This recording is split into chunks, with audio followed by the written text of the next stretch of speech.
বাংলাদেশের সাংসদের দেহ অংশ কি উদ্ধার? নিউ টাউনের ফ্ল্যাটের নিকাশি পাইপ ভেঙে মিলল মাংসের টুকরো, মিলেছে চুলও। ডিএনএ পরীক্ষার জন্য পাঠালো হলো সেই নমুনা। তদন্তে সুবিধা হবে জানালেন বাংলাদেশের গোয়েন্দা প্রধান।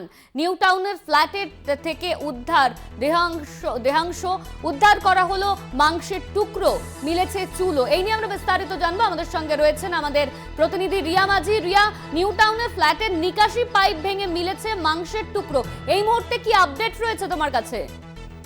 দেখো, তোমাকে জানিয়ে রাখবো যে নিকাশি পাইপ থেকে যে মাংসের টুকরো পাওয়া গিয়েছে সেটা অনুমান করা হচ্ছে যে এটা মানুষেরই টুকরো এবং দলা পাকানো চুল। সেই সমস্ত কিছু উদ্ধার করেছে।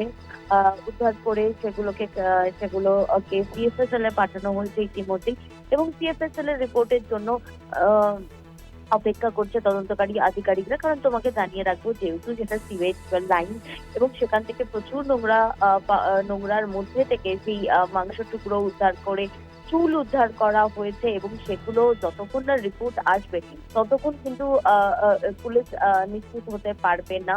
যদিও খালি চোখে তদন্তকারী আধিকারিকরা যা দেখেছেন, সেক্ষেত্রে সিওয়েজ পাইপ লাইনে কিন্তু মাংস টুকরো পড়ে থাকার কথা নয়, এবং সেখানে মাংস টুকরো এবং বেশ কয়েকটা মাংস টুকরো পাওয়া গিয়েছে, এবং যেটার পরিমাণ দেখতে গেলে কিন্তু প্রায় কয়েক কিলো হবে।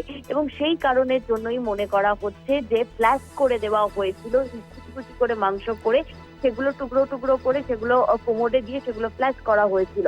এবং এই যে তথ্য বা এই যে কালকে সিওয়েজ লাইন বা এই পাইপ লাইন ভাঙার যে তথ্য, সেটা কিন্তু এই যতগুলো অ্যাকিউজ গ্রেপ্তার হয়েছে সে বাংলাদেশে বা সিআইডি যে কসাইকে গ্রেপ্তার করেছে, এদেরকে জিজ্ঞাসাবাদ করেই কিন্তু এই সূত্র অব্দি পৌঁছেছে, এবং তারপর সেখান থেকে এই মাংস টুকরো উদ্ধার করেছে। তবে তদন্তকারী আধিকারিকরা মনে করছেন যে বাংলাদেশের এমপির এই মাংস টুকরো বলেই মনে করছে। এবং যেটা তোমাদেরকে আগেও আমি জানিয়েছিলাম যে তদন্তকারী আধিকারিকরা হন্যে হয়ে এই মাংস টুকরো খুঁজছে। কারণ হচ্ছে যে যতক্ষণ না এই বডির কোনো পার্ট পাওয়া যেত, সেক্ষেত্রে কিন্তু তদন্তকারী আধিকারিকরা এভিডেন্স থাকা সত্ত্বেও নিশ্চিত হতে পারতো না।